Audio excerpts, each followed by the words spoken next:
আসসালামু আলাইকুম। বর্ণ স্টাডিতে সবাইকে স্বাগতম। আমি নাজমুল হোসেন শান্ত আছি আপনাদের সাথে।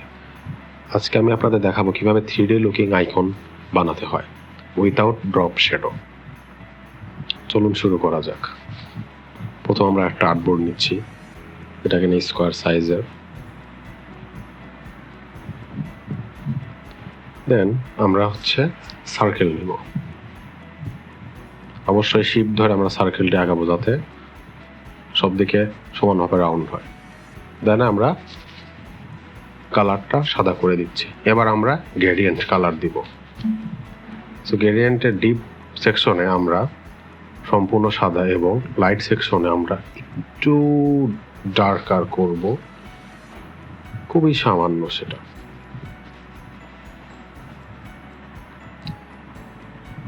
তারপরে আমরা এই স্লাইডারকে বাম পাশে টেনে নিয়ে আসবো। দেন এটাকে আমরা ঘুরিয়ে দেব, মানে যাতে ডার্ক সাইডটা উপরের দিকে থাকে।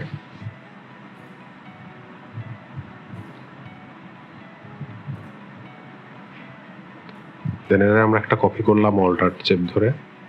দেন এটারে আমরা কালো করে দিয়ে অপাসিটি কমিয়ে দিলাম। দেন আমরা অ্যারেঞ্জ সেন্ড টু ব্যাক আমার পিছনে নিয়ে গেলাম।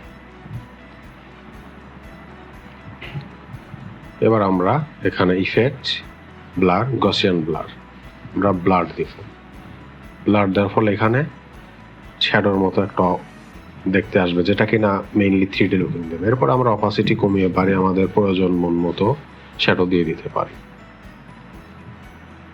সো এই তো হয়ে গেল আমাদের 3D একটা সার্কেল আইকন, যেটা কিনা 3D দেখতে। এবার চলুন একটা আইকন তৈরি করে ফেলি। আমরা একটা ফ্লাওয়ারের আইকন তৈরি করতে যাচ্ছি। আমরা কার্ভ টুল নিয়ে প্রথমে একটা কার্ভ আঁকালাম, দেন একটা কালার দিয়ে এটারে অল্টার দিয়ে কপি করলাম, 180 ডিগ্রি রোটেট করলাম। দেন এটারে একসাথে করে জয়েন করে দিব। জয়েন করে আমরা কালারটা অল্টার এক্স দিয়ে শিফট করে নিলাম। দেন আমরা এটার একটা কপি বানাইলাম।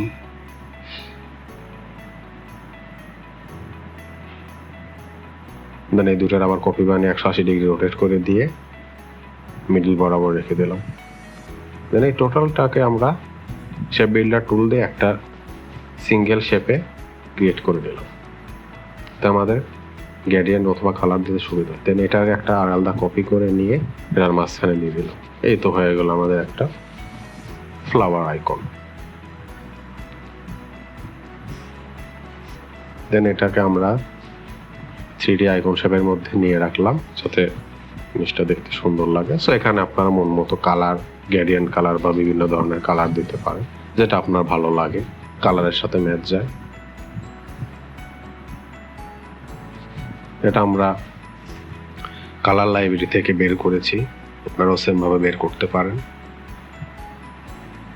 যে কালারটাতে আসলে সুন্দর লাগে। সেটা আসলে একান্তই পার্সোনাল বিষয়। তো সাদার উপরে আপনার কালারফুল জিনিসগুলা বেশি ফুটবে।